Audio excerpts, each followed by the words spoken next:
What's going on, team? Welcome back along to the channel. Today we are continuing the hype of Super Rugby 2019 by having a look at the three conferences in this year's competition. Of course, we've got South Africa, we've got Australia, but today we are having a look at the mighty country where the All Blacks originate from, the New Zealand Conference, 5 teams, and of course, like we've done, a special guest. So, welcome back along to the show. For those who are new, you should know who he is already.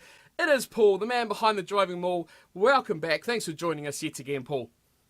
Thank you for being here. And yes, New Zealand, that great country, the empty place on the edge of the world that's about to fall off. And the best nation of rugby. You can't deny it. But before we kick into it, let's do the usuals. It is that time of the year to place the yellow cap that does not fit properly around my headphones on my head. You too could be the proud owner of one of these yellow caps if you join the Super Brew League. Now, Paul, are you involved? Yes. Are you in the Super Brew League? I'm in 8. You're in 8. You are in mine because I checked before earlier. So Paul's involved. All the guests are involved. And you can beat us. You think you're better than us? Bring it on. You'll probably beat me. But Paul, on the other hand, will probably do quite well. Yellow cap's up for grabs. And the pressure is on Paul. Now, last year you finished second. Oh, I was going to ask you how I finished. Yeah, second. You're the first loser. Oh, my word. So you're looking to go one more for Paul this year. But if you want to get involved, details will be on screen with the code you need to join up. It's free for anyone to join up as well. So come and have your say, make your picks loud and proud, and try and take down us, which probably might not be that hard. But well, you can take down him, but not me. Hey, I'm going to beat you. I'm going to whoop your ass. Here we go. Challenge is on now. I'm going to copy your picks right till the end, and then change one, and then hopefully beat you. That's the goal. We are having a look at the New Zealand Conference, so we've got, of course, the 5 teams coming from New Zealand. We've got the Blues from up your way. We've got the Chiefs from still up your way as well. We've, of course, got the Crusaders, the Highlanders, and the Hurricanes in nice alphabetical order. So we're going to kick things off with, they're still your team. You're still with the Blues. They're still your home proud. You got the shirt on, so I presume they are still your team. I put the shirt on special for you. There you go. See? Look at that. Amazing. Yeah. It was Blues fan through or my hairy chest. No. The camera's in the way. The microphone, I should say. They're blocking that nice and strategically.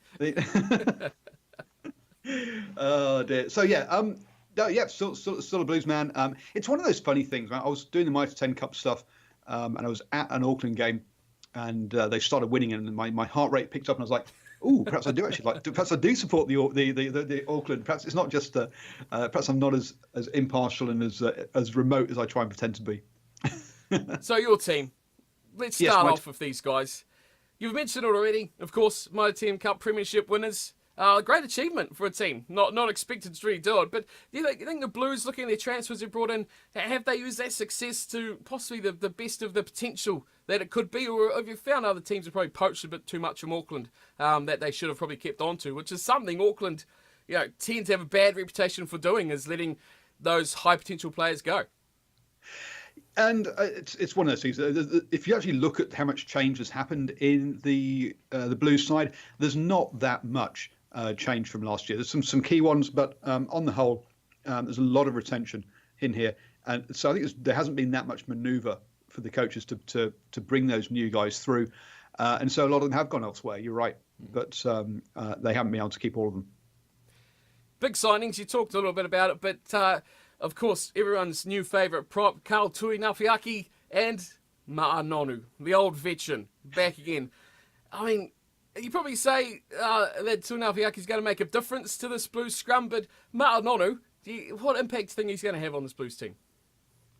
Oh, we've been arguing about this one, basically. So I'm unconvinced by it and wait and see. To me, this is a pure move for him to make the Rugby World Cup, right? Let's make. There's no two ways about this.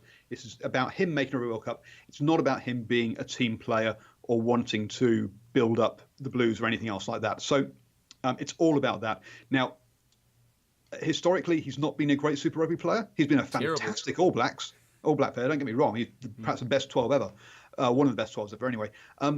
But as a Super player, not the best. Now. There's been a lot of talk from Arsenal and folks who are basically saying, look, he doesn't own that All Blacks jersey anymore, though. which he used to do. So he's going to have to play very well for the Blues to get that All Blacks jersey back. So maybe that'll be the motivation he needs to play well for the Blues. But for me, I'm holding my horses on it at the moment, and we'll have to wait and see how he's still got the goods, as he saw intermittently at Toulon. But yeah, we'll have to see if he's got the right motivation for it or not. Do you think realistically, if he has a good season, there's space for him in the All Blacks anyway? Well, yes. He's, as we said, he is one of the best 12s of all time. So yeah, if he's playing at the top of his game, he's back in there. Definitely ahead of someone like Anton Leonard-Brown, I think. So, and then also you look at players like Crotty, spent a lot of time injured last season. Sonny Bill Williams, a lot of time injured last season. If they're both out, then yeah, why not? At 36 years old, he'll be one of the oldest All Blacks ever, surely. Maybe alongside Reds coach Brad Thorne. It'd be right up there as one of the oldest guys with a black jersey.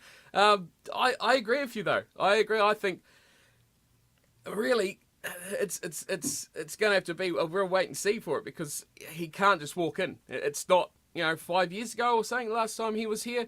It's a long time. And I mean, at his age, and like you say, his record of Super Rugby performances is going to be pretty interesting to see. But you got to say, Wellington, where he played his best, not with the Highlanders, and now in Auckland, with players like Sonny Bill there. Could he play his best there? It could be interesting. Yeah, he doesn't seem like playing down south, so thank goodness he didn't come down here. Okay, so he's played his best when he's got a fly half inside that's dominant, and that he can't bully, right? Let's be honest. When he's got Carter inside him, he's played his best. When he's had pretty much anyone else inside him, and this is one of the reasons. I mean, okay, we're going with rumours here, folks, and I'll probably get sued from this, but it's Stephen's channel, so he can cough up the money. But yeah, rumour has it that basically that when he was in Auckland, the plays would be called. Gareth Anscombe would try and run that play, and Nonu would say no, and Anscombe's like, oh, what do I do then? Because let's be honest, he had Piriwipa inside him, who was one of Nonu's mates from the Hurricanes, and Nonu outside him. So basically, he had to do as he was told. The little kid at the time he was.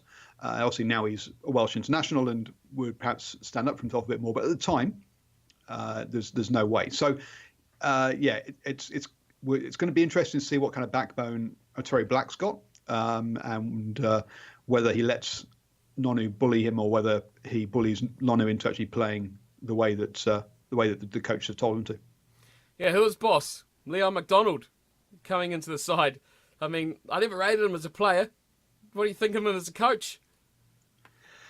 Well, he's done well down at Tasman, hasn't he? I mean, everybody at the beginning of last season was like, Tasman's the people to beat. Okay, fine, they didn't. They got knocked out by Christchurch.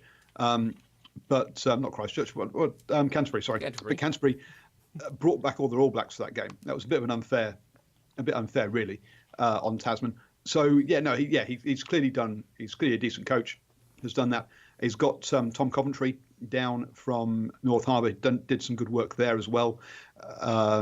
Sure, Tom Coventry had a bit of a problem over at London Irish, but I think went over there at the wrong time.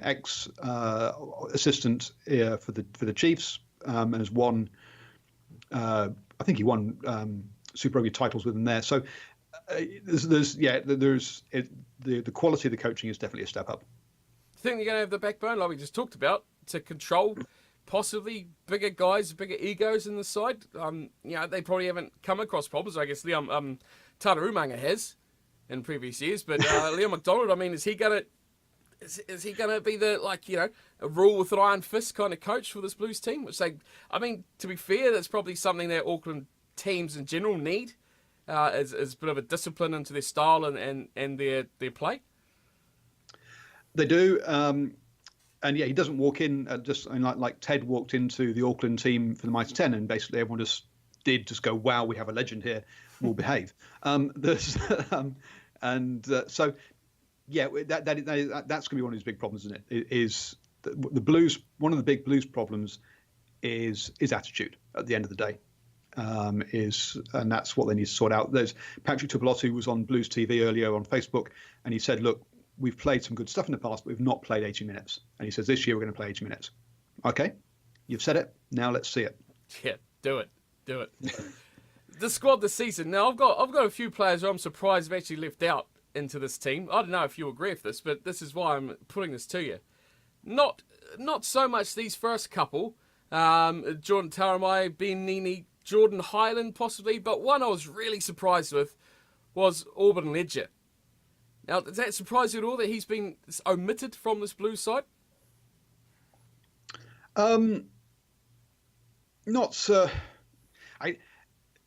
He was only really playing last season because of the number of injuries they had. He was fairly impressive, though. He was one guy that from a nobody in a struggling Blues team I thought was actually half decent. But he's not going to be playing ahead of Sonny Bill, Fayani, Nonu. Those three are going to start ahead of him. So I'm not concerned he's missing. See, so I would put him ahead of Levi Amua and Talilua. Easy for you to say. I thought it's surprising. I thought it surprising they left him out. I was quite impressed with how he played last season, how he adapted and played, especially with Sonny Bill in the centres. I thought he was quite a good asset, and I was one name that I was surprised to see admitted from this Blues side. And what's their keys? Who's going to run the ship here for the Blues? Who's going to decide whether this team's a success or a failure in 2019? Well, you need that platform up front, don't you?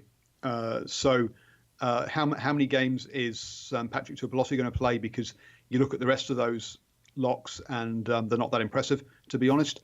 The back row looks good, especially if Akira Iwani can actually stay switched on during games and not switch himself off. But with Blake Gibson, Dodson, Papali'i, they've got players who can really do a job of that breakdown. But a little bit concerned about that set piece, especially with those locks. And then it's, as always, it's a very much an untried halfback combination. Assumably, it's going to be Pulu and Terry Black. Now, Terry Black spent the whole of last season injured, so he hasn't played with Pulu yet. So that's going to be interesting to see how they go.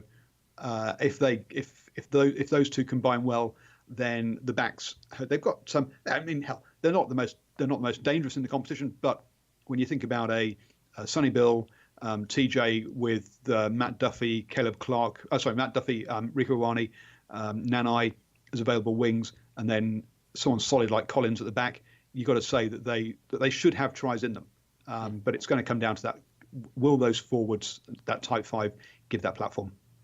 I'm surprised. I would have probably gone with Pirifetu as a starting 10 if I had to pick between any of those three going in there. So I'm interested to see what they're going to start with. I think he's definitely one bit more for the future for the Blues anyway, if they can stick him around.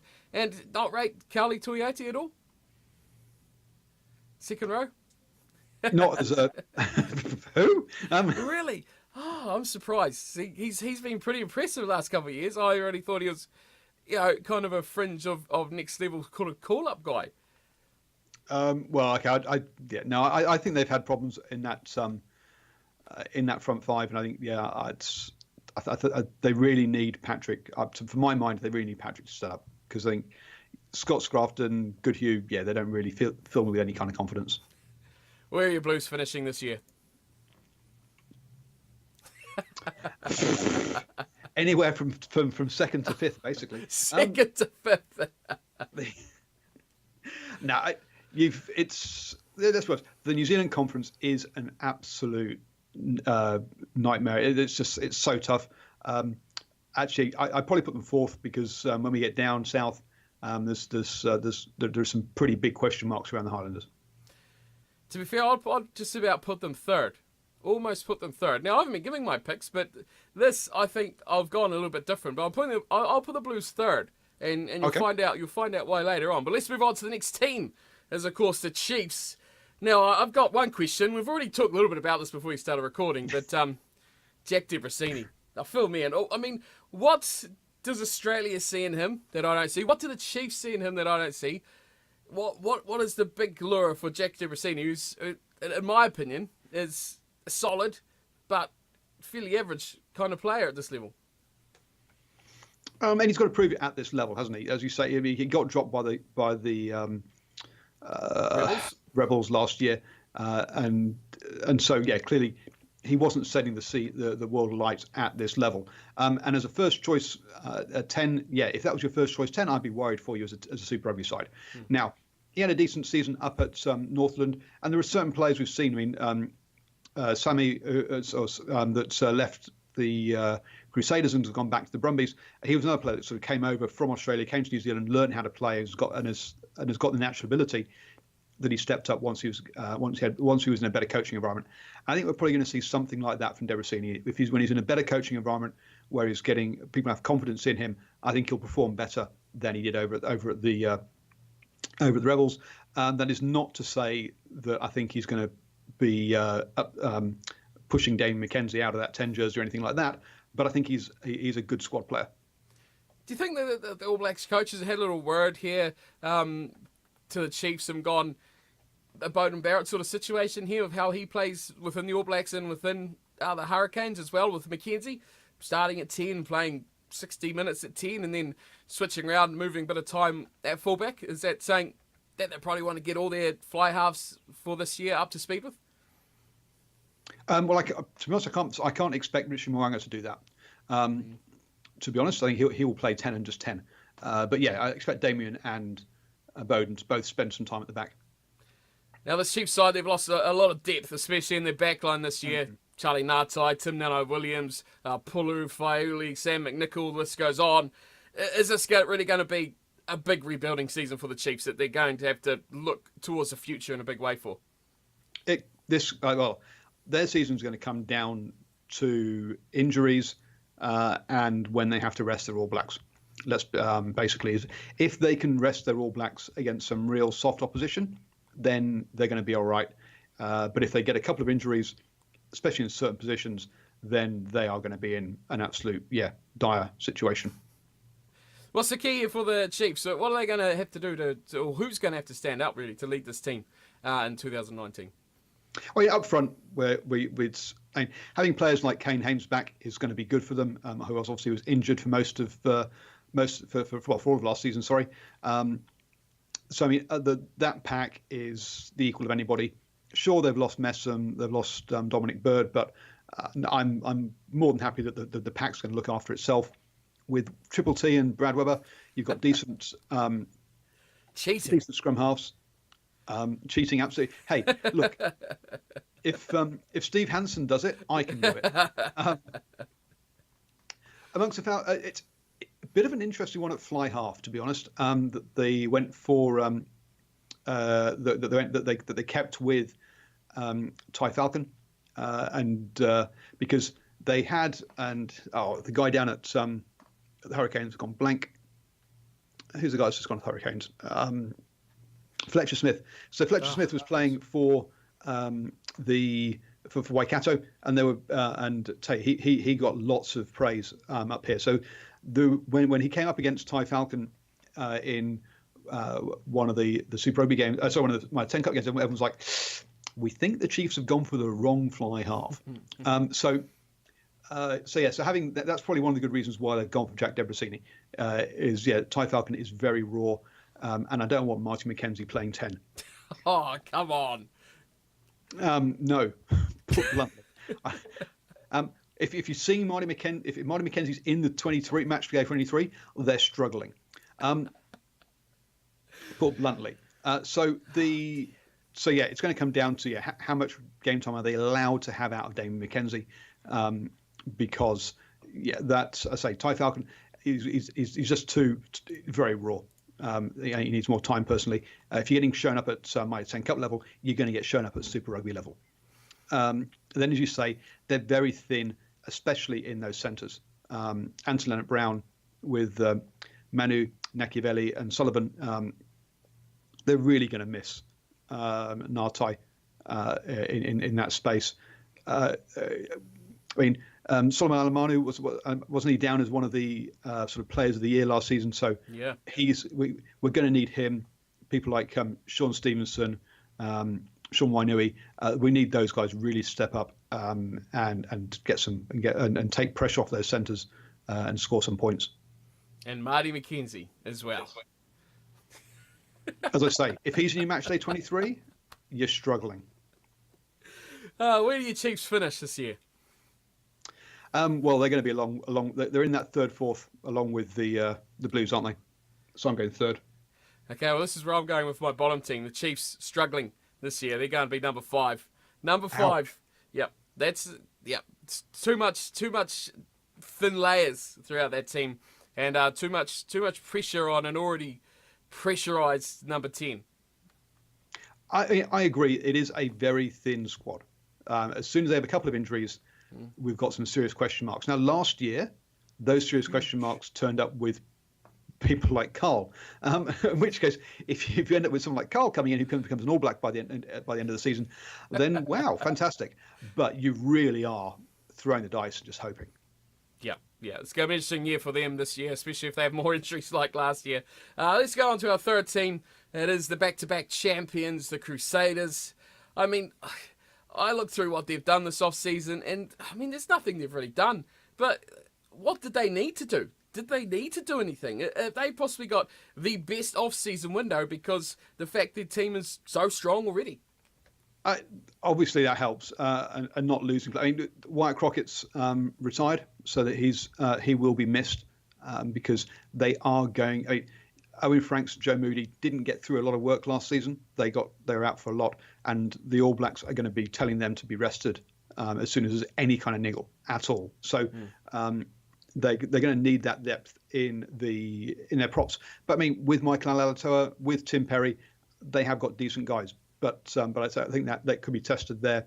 The other place I would say they really could have done with a good replacement for is Tamanavalu, because they've only got three centres down listed here with sort of Tim Bateman, Ryan Crotty, Jack Goodhue. I mean, David Havili can go in and play there. I mean, Enor, he's more of a winger, isn't he? Than I'm not sure who else out of those out of the wide three can really step into that place. So I'd be a bit concerned about injuries around their midfield. Could be a problem. So I would like to see them get a proper replacement for Tamanavalu.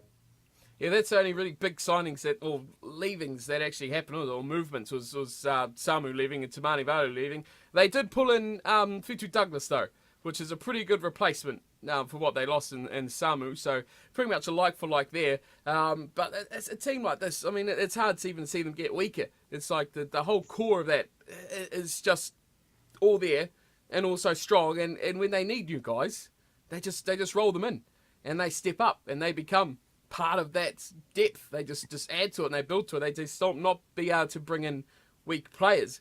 But do you think for the... Yes, what were we going to say? I was going to say there are a couple of places where they have players that you're not. Mitchell Hunt, not convinced. He can blow hot and cold. Tell a Highlanders fan that. But yeah, I say he can blow hot and cold. He can do he do wonderful sometimes, but he can be not so great others. And they're going to have to rest Richard Mwanga for a couple of games. Whitelock and Reid are missing the first 3 games of the season each. We've also got Cody Taylor missing the first game of the season as well. Plus, he'll have to be rested too as well. So they are going to be their depth is going to be tested, but they are the deepest squad. And I mean, what year isn't their depth tested? I mean, what year don't they have all these All Blacks going away? What year doesn't, Makalaro play most of the games at hooker because Ben Fennell and Cody Taylor are away resting or doing other big things like that? It's just the same thing. It's just the same sort of job, and it's just what this Crusaders side do. It is. The only 2 areas I wouldn't want to have Mitchell Hunt as my rely on him, and I don't think they've replaced Tamanavalu. So I think they're a little bit. And we're talking. This is the Crusaders we're talking about. They're going to come top of the conference. The question is whether they actually lose 1 or 2 games. But Sessa Tamanavalu is the only person they haven't really replaced. Is it going to be back-to-back champions for the second time in their history.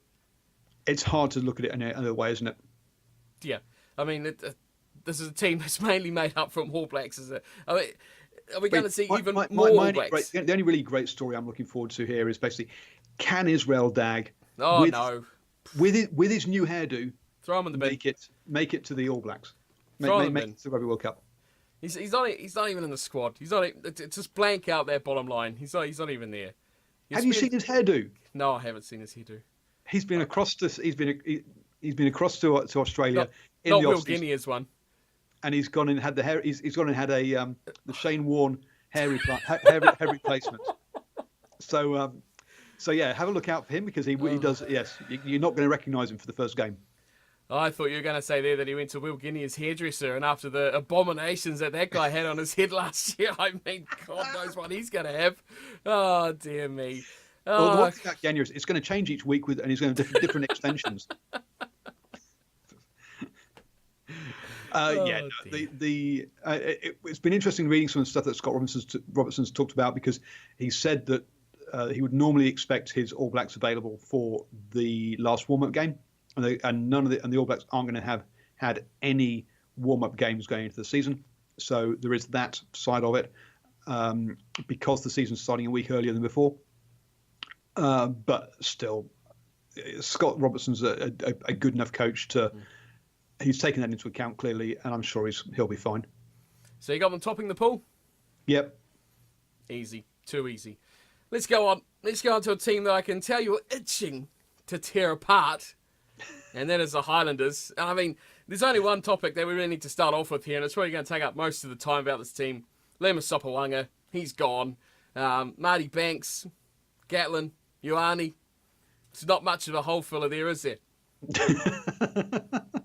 What? Marty Banks? He's a He's a final 10-minute cult hero to kick that conversion or that penalty with 2.5 minutes to go to win you the game. Over 80? And yeah, sure. Clearly, there is that big hole at fly half, and as to who's going to step up. Bryn Gatland's very much gone down there because he wasn't getting. He didn't think he was going to get game time in the Blues. He's expecting to start down here. And if that's who your starter is, then it's not going to be very exciting. No. But then you look outside him and go, actually, was Lema Sopawanga that exciting a fly half? I mean, do you need an exciting fly half when you've got the kind of Buckman, Fadders, Thompson, Amanga Jensen, Waldron? I mean, you've got serious centres there. You've got Lee Naolo outside him and Ben Smith at the fullback. You don't need another exciting player when you've got Aaron Smith inside as well. You just need him to lead you around the pitch and just chuck it to someone else to do the actual fancy work. Yeah, and you need someone who's going to kick territory well. Yep. Who's going to kick goals, catch the pass, and make tackles. Yep. Doesn't need to do too much too exciting about the whole side. But I mean, so hence Bryn Gatland could be the perfect fit. Just he's a bit slow. He's going to need his and I'm not talking about running slow. It's just decision making. His rugby brain is going to have to have been on hyperdrive and get used to playing at this pace, because that's the problem with him at North Harbour. Is at Mitre 10 he can just about get away with it. Mm. I've got to put Matty Banks. He's got to be the starting team. He's got to be the one to lead that team. I mean, who has? Sorry, Matty Banks. You just said he can't play 80 minutes. He can't play, but I mean, give me a plan B. I'm sure as hell that Gatland's not going in there, that's for sure. Banks, that's what I mean. You're left with little other option, and you just got to hope that he can play, most of the match and not have to rely on the rest of the guys. Hey, I mean, Josh Ioane is pretty good. I mean, the guy's rapid. We've seen that at the Mitre 10 Cup. He is express, but that doesn't help you when you're in the number 10 jumper, really. In terms of doing your core jobs properly, that's not going to do him too many help. But I mean, I'd like to see that. I'd like to see him coming off the bench rather than Gatland, to be completely honest with you. Just for what different things he brings. As you say, Marty Banks is the guy you want on the bench to close games out. So you want one of the others two. So how they let Fletcher Smith get away just does my head in. There was a kid that should have been starting. Problem is, though, how are you going to get a guy to close the game out when the game's already gone? Well, just hope it hasn't. Hope and pray that it hasn't. Well, look at the forwards. Massive changes in the front row for them, especially at prop. Sef Gussie from the Reds coming in. Joseph Cephas Scott, Aidan Johnson, both from Waikato. I mean, this is the area we always talk about the Highlanders, seemingly like a pack that's average, but always seems to punch well above their weight. Another season, you think they're going to be troubled there, or are you going to see just more where this Highlanders pack just does their job? You look at it and you go, they're going to struggle. But you said that last year and the year before. And Exactly. Common sense tells you that going to the Reds and getting yourself a prop is not how you put together it. Really, my word. Wow. But then you look at it, and Jack Wedden obviously come off the back of that Auckland victory in the Mitre 10 Cup. You lost Dan Pryor, but let's be honest, he wasn't first choice last year. You've had players, I mean, Frizzell, Hemapo are both going to be another year experienced and have that All Blacks experience under their belts. And you look at it and start going, actually, maybe. But it's that front row, isn't it? As if it's how thin that front row is, and it's going to come down to keeping your props healthy. If you keep your props healthy, you're in. Actually, this is a much better pack than we perhaps give it credit for. Yeah, because I mean, experience. You've had Daniel Leonard-Brown around for a while. Tyrell Lomax has had a couple of seasons now. He's getting there, and Tokalahi's done a few years as well. He suffered a pretty big injury though, missed a lot of the last season if I'm not mistaken as well. So, like I say, fitness has to be key if they're going to actually pick it up. I mean, at least they've got experience in Fagasi. I mean, the Super Rugby experience, so can't be that bad. I mean, guys around him, great back row, great second row. You can't write this Crusaders, this Highlanders pack off anymore. You can't do it anymore. They just seem to be able to get guys that just do the work. I mean, they're not going to run 80 metres and score you a Dane Cole special, but they'll just hold up a scrum. They'll get the ball straight out. Done. Hit rucks. I mean, at number 8, Luke Whitelock, All Blacks. You're going to All Blacks, yeah, you got Liam Squire and Frizzell, 2 All Blacks. Then Hemapo and has Tom Franklin played for the All Blacks yet? Yeah. Yep. All Blacks. You mean Elliot Dixon, All Blacks. You're looking at basically, as you say, your locks and your and your loosies. It's all Blacks. Sorry, but that's actually a decent scrum, a decent forward pack, as long as you keep a couple of props fit. James Lynch's future All Black. Not this season. Next season, next year. I think he definitely will be in time. Yeah, but it's a World Cup year. Come on. Yeah. He won't be this year. No. Not this year. Hey, unless we have a fly half injury crisis at number 7 or something. Big keys for the Highlanders, possibly keeping that backline, the core of that backline together, 12 out, so they can score tries and win games. Really, I mean, what do you mean keep it together? I mean, keep it injury free. Keep it together. I mean, this is a team that scores more tries than the other team. They don't win games on defence, do they? They just absolutely hammer tries. I mean, they score all points as much as possible. How do you play Buckman, Fadders, Thompson, Umaga Jensen and Waldron all in the same team? Well, because Buckman has been injured for probably 2.9 out of the last 3 seasons. Matt Faddis probably 2.5 out of the last 3 seasons. Umaga Jensen's pretty raw. Ty Waldron, he's getting better. But I mean, Rob Thompson, goodness me, yes, in every team you could possibly think of. But you can pretty quickly get light there if you lose a couple of key guys. And I mean, I think the depth in their backs is fantastic. That's not their problem. The problem's going to be the props and trying to figure out how the hell they get a fly half that can do something for them. Yeah, that's the problem. You miss a couple out and you go to a back line that's Kane Hemington, Josh Ioane, Theo Tompkinson, Ty Waldron with Nabura, who's going to super kick people in the face. And who's going to go to fullback to Tavita Lee, who really, I was excited when Tavita Lee come to the Highlanders, but glimpses, but really inconsistent of what an amazing player he could have become from his under 20 days to what he is now. So, I mean, yeah, it could be amazing, but it could be also pretty horrid at the same time. So, I mean, I know that pack is going to be there. It's going to just hit that mark, bang, every time, smack. That's what it's going to do. The backs, yep, Ben Smith injury. Oh dear.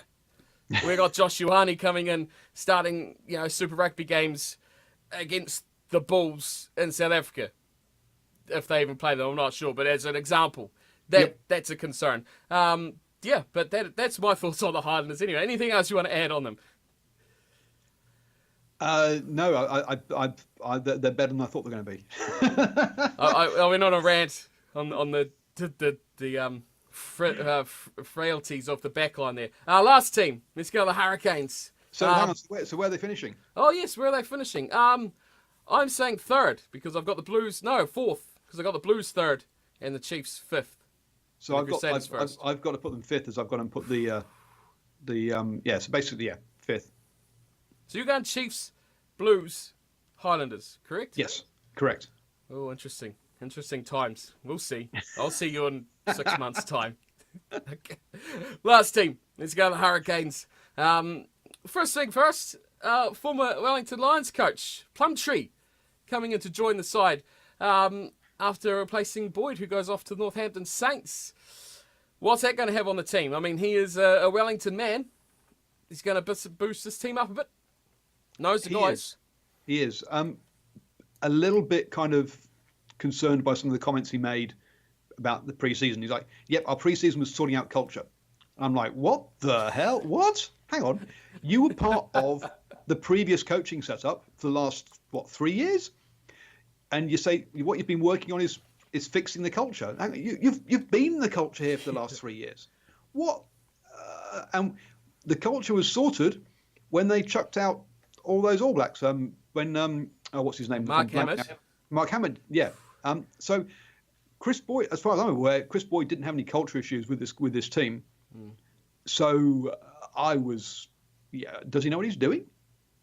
That's a bit of a concern. He's a very good coach. Don't get me wrong, but that, I was kind of struggling. I just couldn't understand why he said that as part of his preseason interviews. All the transfers this season. What do you reckon the Hurricanes? A better team? A worse team? Douglas, Fede Lofa, Shields, Thompson, the man, Ihia West, Xavier, Booth, all gone. But Bidwell, Curtis, Fletcher Smith, James Marshall, and Sayasi from your Auckland side as well. Winners, losers. Are they on the right side of the ledger with these big transfer plays? Okay, let's start with their strength, okay? That back line is just stacked. Bringing in Fletcher Smith is definitely an upgrade on Ihia West. Fine, he hasn't got the experience Ihia West has got, but hey, he's definitely an upgrade there. Arso, Hooson, Laumapi, Proctor. Billy Proctor. Has been given a 5-year contract. Nobody as a teenager gets given a 5-year contract, or however old he is. And that's just, he clearly has skills. That he's not going to play this season because how the hell does he get past the other players? But that is an amazing setup. Ben Lamb scored tries for fun last season. Sure, he has to be shown how to do it and kind of set up. He's not going to turn things around. But Raisi, who played for Waikato and was a big part of them getting promoted this season, he is going to score some tries there as well. That back line, James Marshall back, bringing some experience. Geordie Barrett, named on the Scudder, of course. Those backs are just going to be fantastic to watch as before. Unfortunately. We then go and look at the forwards and go, right, as you said, they've lost Douglas, Fatialofa, Brad Shields, Blade Thompson. Gareth Evans, mate, you have to play 80 minutes every game. Okay, and you have to turn up for that 80 minutes every game. Gareth Evans can look very, very good, but can disappear from games as well. So he's really going to have to step up. They clearly Fafita's if they try and put Fafita in the second row in the locks, he is going to just throw his toys out the pram and say no, because it could cost him his going to the Rugby World Cup. So he clearly isn't going to play in those locks. So you look at those locks and go, oh, geez. That engine room doesn't have much of an engine. Let's be honest. They perhaps got the best set of hookers out of any of the teams there, but again, you look at the props and go, yeah, okay, but nothing more than that. But with no engine room behind your props, that's really where I got it. Where I'm worried for them. You talked a little about Fafita there. I was going to bring him up a little bit. Do you see his role more in the 6-7 or more time at 8? Because, like you say, Gareth Evans to take the full role of that whole team. I think it's going to be Ardy at 7, Fafita at 6, and Evans at 8. I think that's their back row. You're going to have so Evans is going to play every match, every minute for 80 minutes, injury provided, of course. He's going to be your key 8. You're not going to mix that around because you don't have much else there. You are going to mix it around, sure. The other players are going to get some time as well, but obviously players like Bedwell Curtis coming from the Crusaders is going to play a bit. Princip and Henwood. They're all going to get time. Don't get me wrong, but my first choice back three is Ardy, Fafita, and Evans. Interesting. Well, you've covered pretty much everything about the Hurricanes in like one foul swoop there. I was going to talk about where this team has big problems and weaknesses, but you just smoked the whole thing for me. The keys, done the whole lot already. It's just one we did that for every team right from the start. Who would have been, Well, we've not even talked about the halfbacks. Okay, where you go. There's not much to really talk about there, is there really? Well, look, TG Perinara and Broden Barrett are going to have to rest. Okay, they're going to miss 2 games each. And with Finlay Christie and Richard Judd, you're going to want to put those out against a weaker team, but you can probably find them. Fletcher Smith, had a really good season for Waikato, so I'm hoping he usurps Garden Bashop, and we see a bit of him in this season. But it's when you look at who some of the other teams have got as their second choices, that's not as bad at fly half. At scrum half, I'm a little bit lukewarm. Yeah, a lot of teams have a good strength in certain areas, don't they? Like Hooker, you're sorted with the Canes, but you got certain issues everywhere else about this team as well. You take out the Hooker and centres. Those centres, I know it's just beautiful. That's just sit down with a nice. That's a fantastic meal just to sit there and just. But the problem is, what sort of ball are they going to get? That is exactly. That's the whole problem. Is that engine the flashiest backline in the world you could have stacked, but if they're going backwards. And we all know Broden Barrett doesn't really like going backwards. I don't think any of us do. Well, so some are better than others. Yes, they are. Some can play off a backwards ball a little bit better, but he's a guy who likes to go forward. And Fletcher Smith is very similar in terms of attacking sort of 10 as well. That likes to go forward too. So, I imagine guys like Lau Mape are going to be route one a lot, going straight forward to get that front foot ball for this Hurricanes team. But hey, like I say, that is superstar studded for the Hurricanes. Anything else you want to mention about the team? The real worry, second row, front row? The real worry, there's well, not so much front row because those hookers are great, but the props and that particular engine room, the props and locks, and some question marks around coaching because. Can he do it as can John Plumtree do it as head coach? And who's coming? Because Chris Boyd was the backs guy, right? So who's come in to run those backs? Well, what do you need to just about doing? They almost run themselves, don't they? When they're all just about All Blacks as well. So you're picking these guys to finish second. Yes.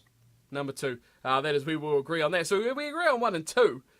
3, 4, 5 is all completely all over the shop.